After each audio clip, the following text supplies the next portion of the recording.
What's up, everybody? Long time no chat, or long time no see.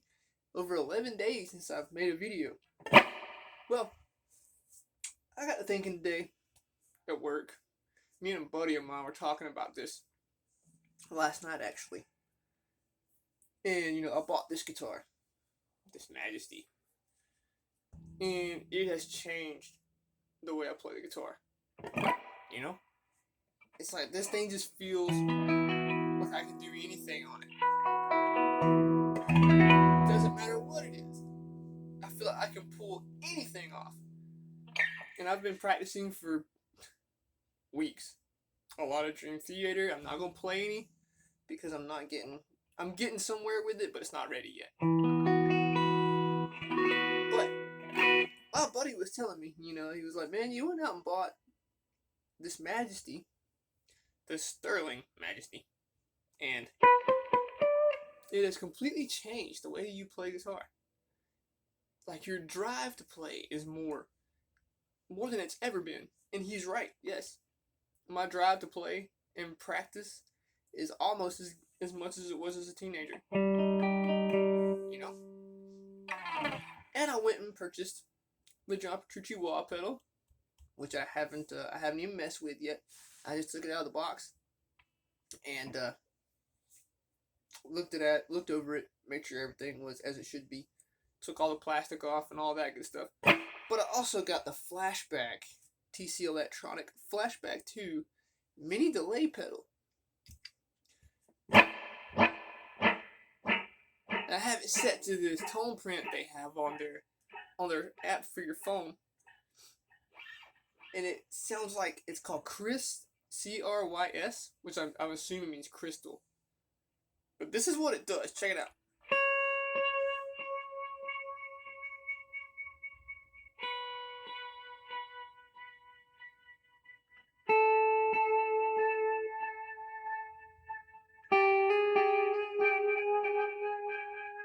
Isn't that cool?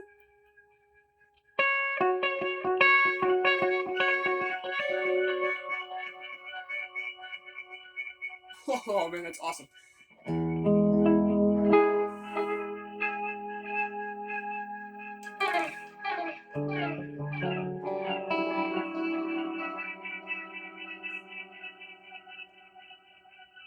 So let's see what I can get going here.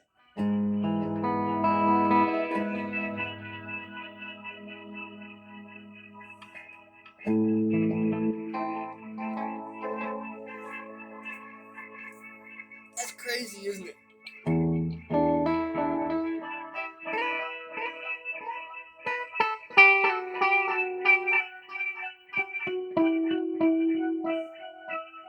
So if you use the mash switch, you hold it down.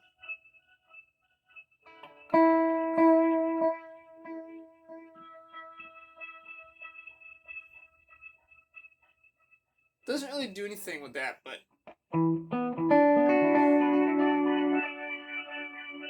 this is like something from a video game.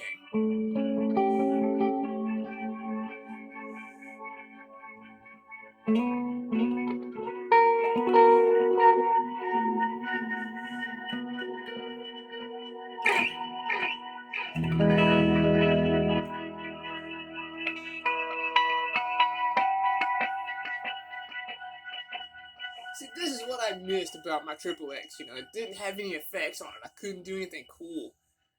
Now I got the Dreamscape Petrucci signature pedal. I got the Petrucci wah, and I got this TC Electronic Flashback 2 mini delay. I think I'm okay now for pedals.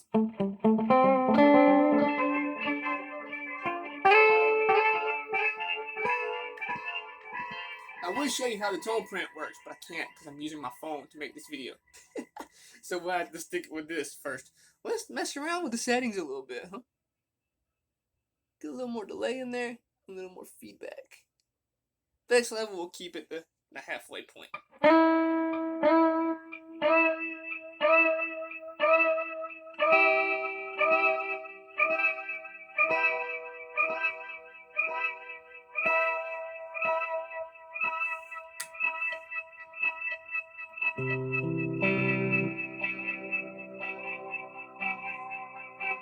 That's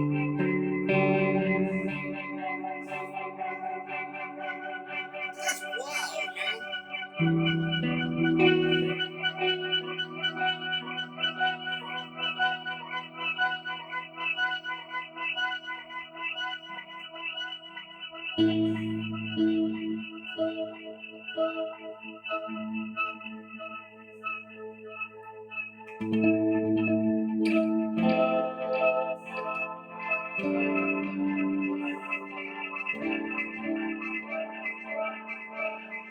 Move my choo-choo pedal over here.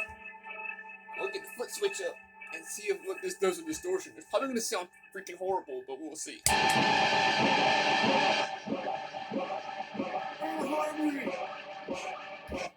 Kill it! Kill it until it dies! Alright, let's try that again, shall we?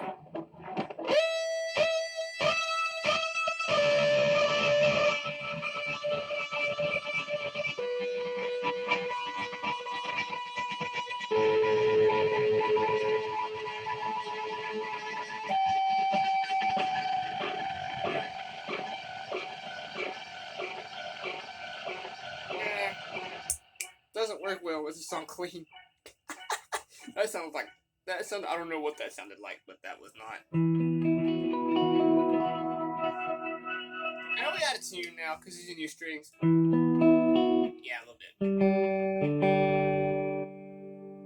I just put them on the day before yesterday.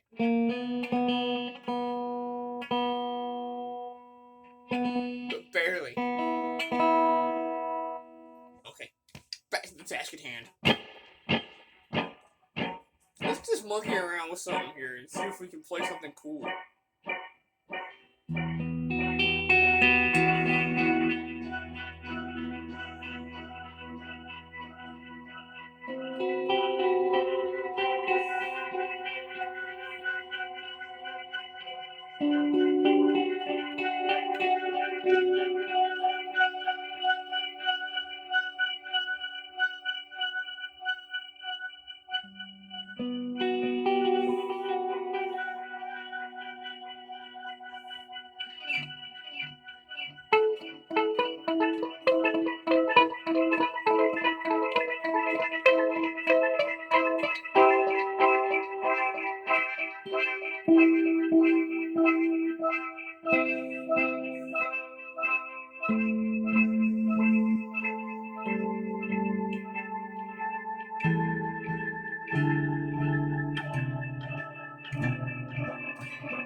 We turn the feedback on down some. What does it do?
Well,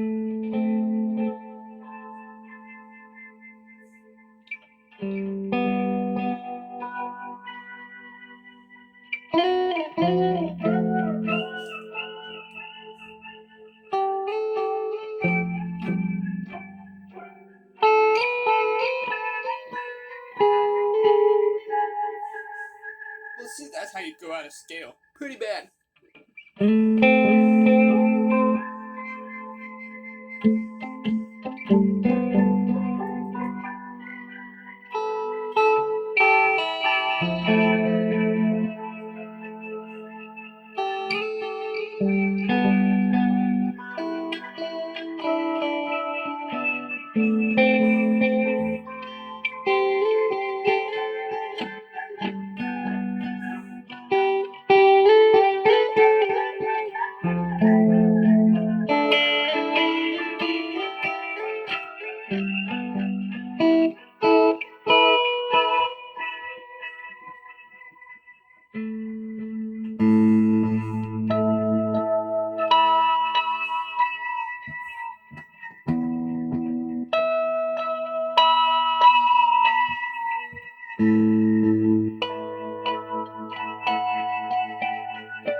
Pretty cool stuff, man.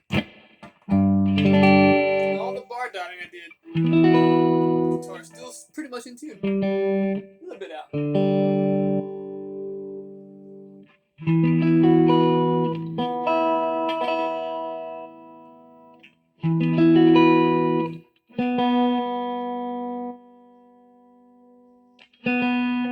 Try that.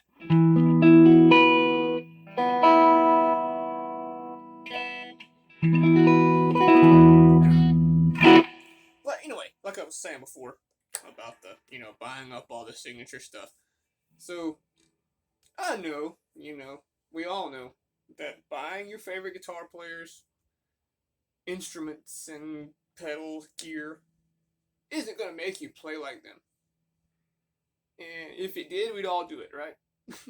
We'd all go drop the thousands it takes to get a Majesty or one of the Satriani or Steve Vai stuff. But I bought this, really, I traded for this. I had been looking at it, but I never really considered getting one. I was like, it looks cool. The lock-in tuners might be pretty cool. But the modern tremolo, this whole modern tremolo thing kind of threw me off. I was like, well, I'm used to a lock back here. And so it probably won't hold tune very well. And then we go down to Guitar Center there with my PRS in tow. And this is hanging up on the wall. And I was like, you know what? I'm going to get it. Why? Because I picked it up. Started to, move around the neck. And then all that good stuff. And I was like, wow. Feels good. Feels comfortable. Feels like I've played it before. And then I got down here.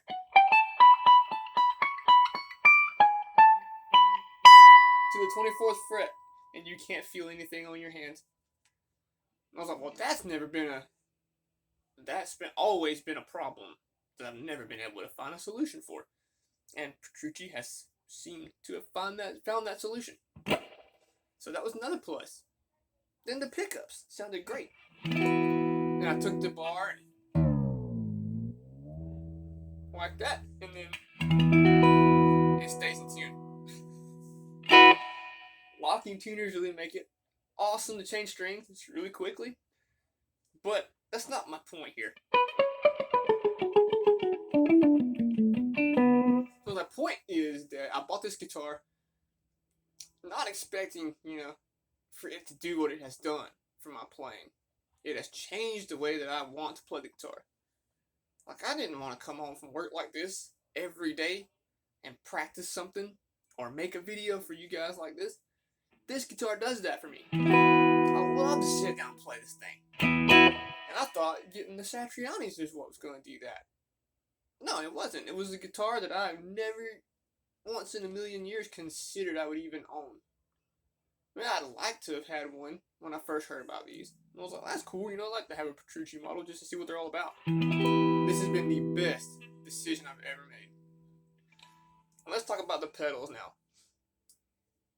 I didn't buy the Dreamscape because it's a John Petrucci signature pedal. His name definitely means something. He's a world-class musician. And I got to looking on Sweetwater, and there it was. Not knowing anything about the pedal. And I get it home and start messing with it. And I find his tone print that they have in there of his clean chorus. And it turns out that John likes the same kind of chorusy clean tone that I like. And I know that's coincidence. But, it wasn't because it was who it is. It wasn't because it's John Petrucci. It was simply because what he liked was a lot of the same things that I liked. His flanger setting on this pedal, I love it. When I use a flanger, that's exactly how I set mine. When I use my chorus, when I used to use my chorus and my clean, that's exactly how I would set it. Just like that tone print. And then the wah pedal. I got that, and I haven't done nothing with it yet, but I had heard on many YouTube videos that it sounds unique to all other wah pedals.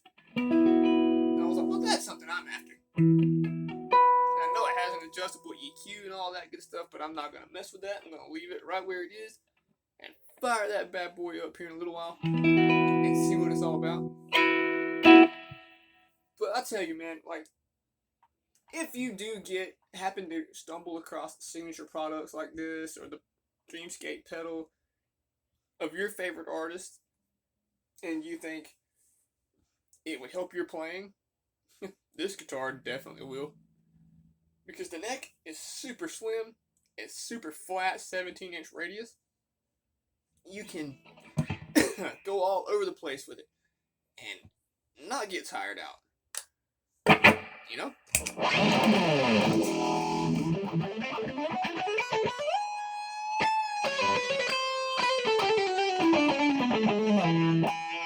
All the ergonomics that John put into this instrument is everything that most guitarists like and most want, Like, how come the pickup selector can't be easily actuated as your arm, glides down your general picking motion? You can, if you're on your neck, let's say, and you can go right to the bridge just without really even changing your picking posture or anything like that. The way his neck carve is right here on the neck through thing, awesome. This is my first neck through guitar and I love it. I wouldn't take nothing for this guitar. It'll be with me until I'm gone. Much like some other guitars I own. But this is the one that was the most unlikely to make me want to play. I got it, suspecting I'll put it in drop D and probably never touch it. But then, I decide I'm going to order a book. A Dream Theater book. And I'm going to start learning, since I have a Majesty. If it's good enough for him, he can play that stuff on it, then so can I, right? Well, it's getting there.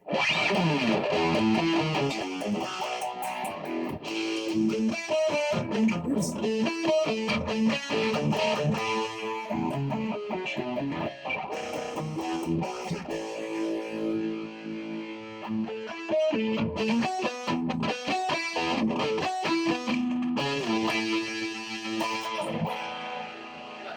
I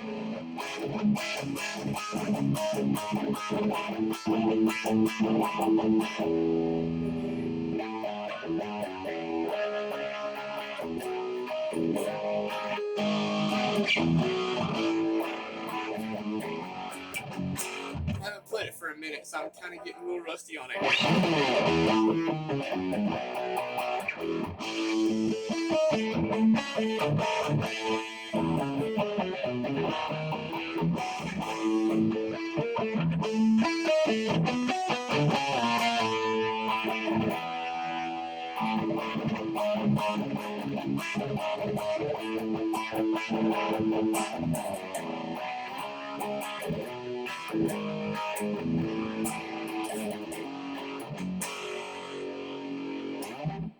The Looking Glass, fun as hell to play. I love it.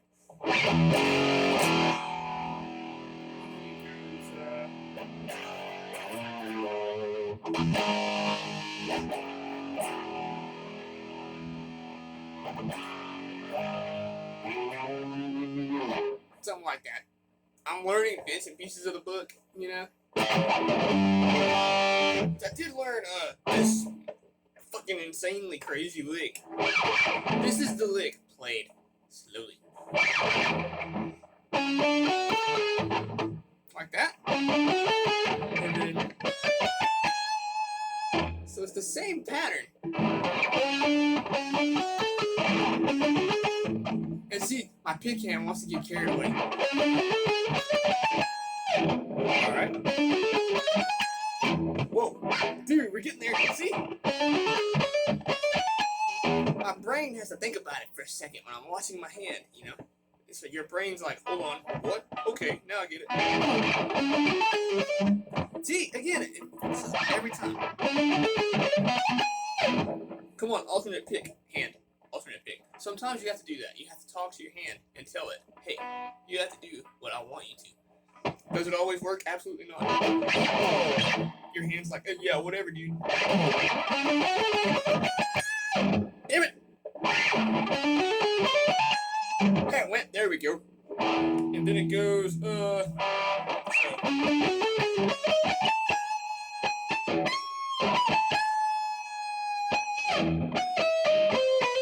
somewhere in there.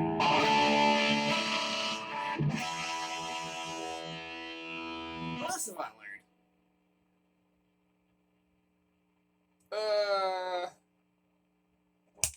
If I can remember how it goes.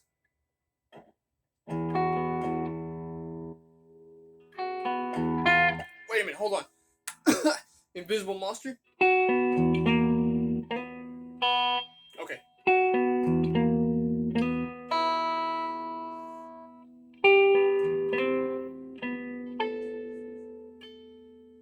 And then it was 9 and 8.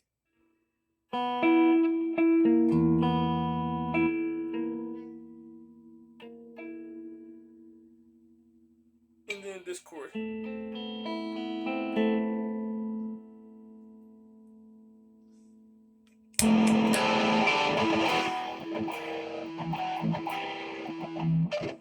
I can remember how that riff goes.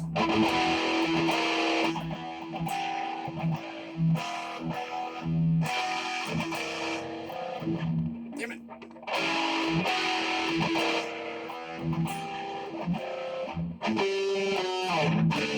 I can't remember how the riff goes, but I was working on that too.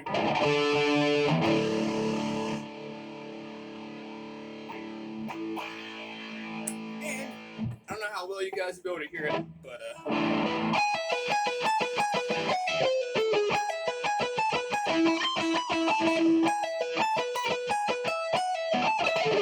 that part. Terminal velocity? That song's hard as shit.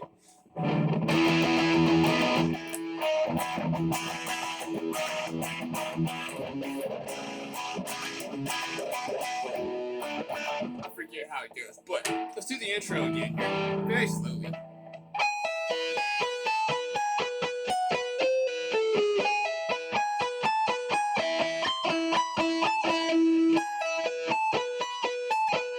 Shit.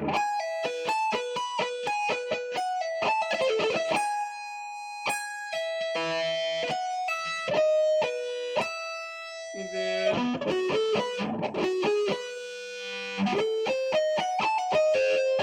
something like that. And then fast. Try it fast.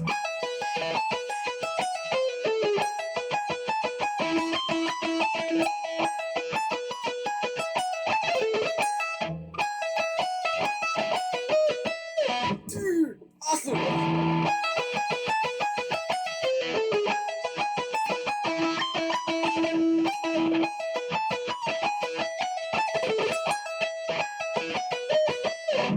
Anyway, I'm gonna let you guys go, man. Just this guitar has just done great things for me, and my motivation to play is renewed. I'm rejuvenated with the guitar. I practice every day, and sometimes it's on things that I shouldn't be, like stuff I know I can't do. That's one thing. That's one thing I want to talk about real quick. When you're playing your guitar, and you're doing the whole,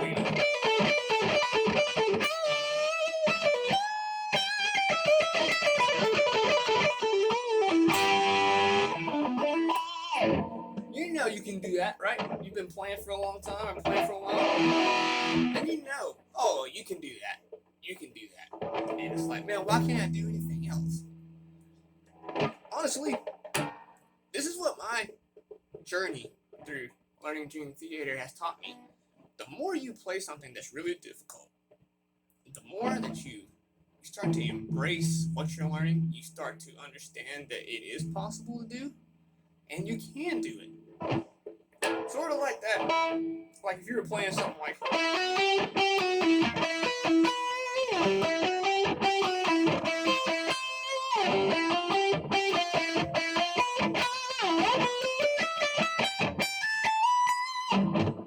and you wanted to change that up a little bit. I'm gonna steal a lick from John. I can't play the whole thing, but we can play some of it. Like that, you know? You can play your...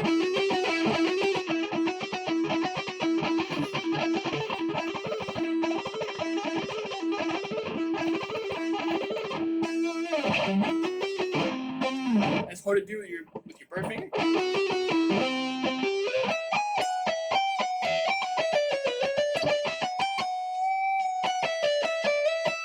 Somebody just bent that string up. Don't do it that way. Don't do like this and push. Do it like that. But that's from Forsaken. It's not in drop. It's not. It's a whole step down. I'm not tuned that way, but I can't play it.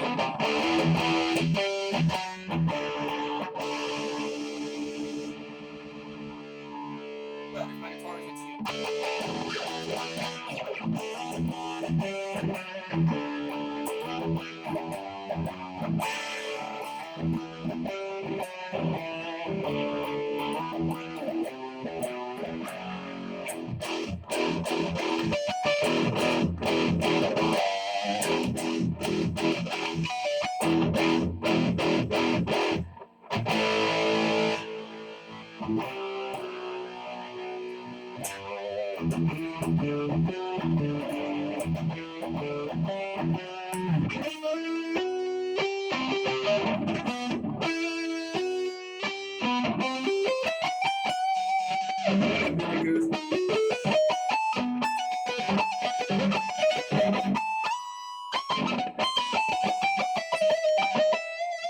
something like that. I can't play it all the way yet, but I'm working on it. Anyway, the more you practice stuff like that, you'll finally get it. You'll finally understand that, hey, it is possible to play this impossibly hard sounding music. Just like that part in Terminal Velocity there.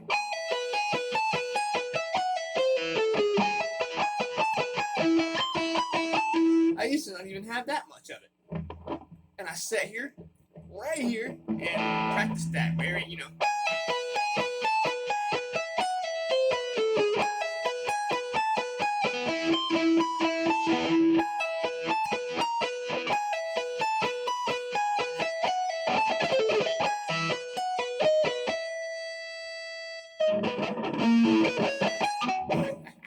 But yeah, I practiced that and then I got it on up to a bit faster.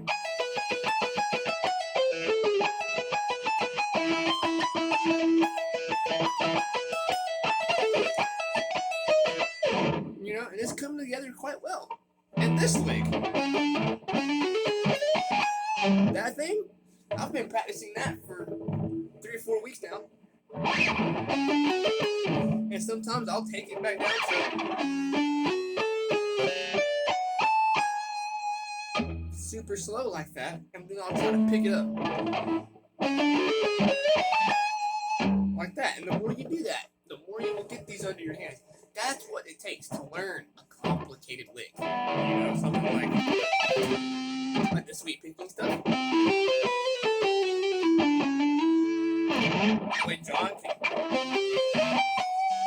walk through arpeggios just by alternate picking.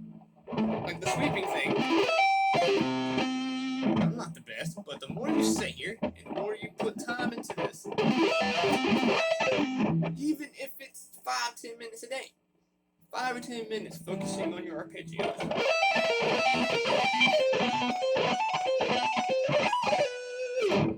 will eventually get you up there where you can burn it up.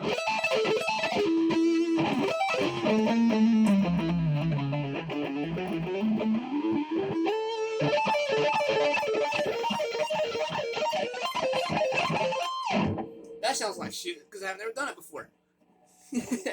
That's one thing too. Don't just play the same old. Because if you never play anything that you've never done before, you'll never progress. And I don't want to sound like I'm preaching anything to nobody or nothing like that. It's just this guitar has just awakened, you know, everything in me to play again. Like right now, I can sit here. It's what, 8 o'clock, 6 o'clock, 7 o'clock, somewhere around there. I could play until 12 o'clock tonight and not get bored, not want to put it down and do something else. It's like I'm honed back in on my instrument again. And it's a beautiful thing, just like that delay. It's sweet, dude. So, we'll take this video out now. Let's see if I can play a solo I learned.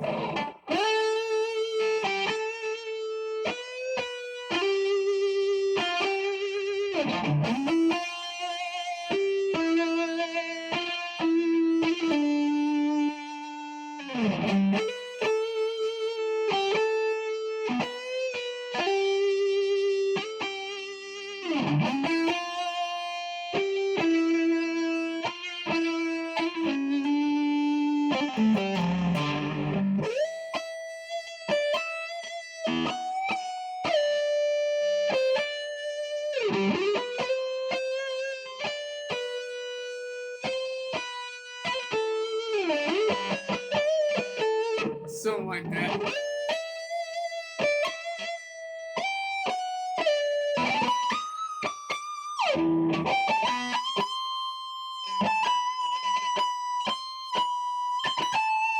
And then it goes.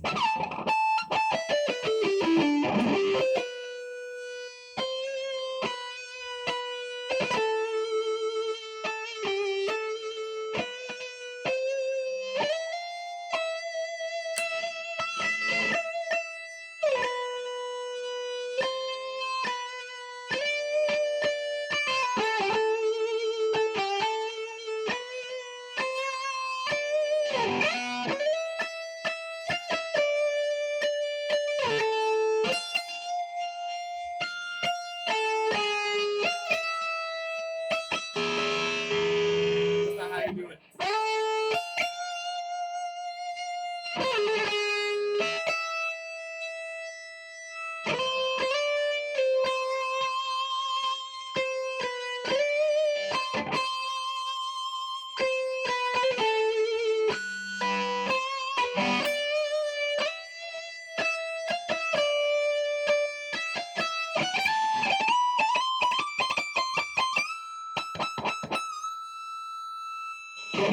That's very sloppy. It's very shit right now because, you know, I haven't played it in a few, and I'm half asleep. But even I remember when I couldn't even do that with John Petrucci stuff, man. The most I could do is maybe one of his riffs, you know, something like that, like the Count of Tuscany riff.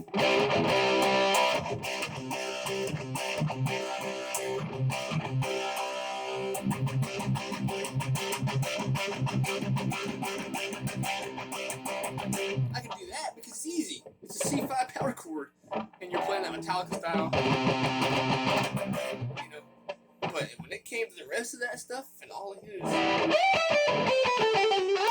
craziness, I was intimidated. I was afraid. But something happened when I bought this guitar. So you never know what your possibilities on the guitar are until you try. So I just wanted to make that video, just have a little yammer about all kinds of crazy things and all kinds of either informative or not informative things. And I hope you guys enjoyed. And please take care of yourselves out in this pandemic. And one last chord for the delay. What are we going to use? What chord are we going to buy? Oh, well, what are we going to buy? What? What chord are we going to use? B major.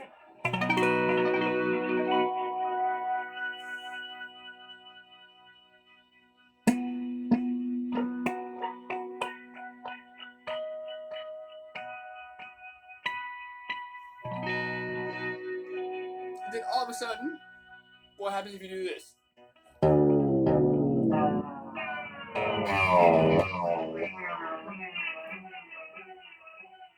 Awesome. Is it in tune? No. Wow, it is. So, anyway, you guys take care out there. Thank you for watching. I hope you enjoy. And if I bored you, I'm sorry. I'm not sorry. If you don't like it, don't watch. No, I'm kidding. I just figured I'd jump on, have fun after a while not being on. And I hope you guys had as much fun as I did. Take care of yourselves. Keep shredding it up.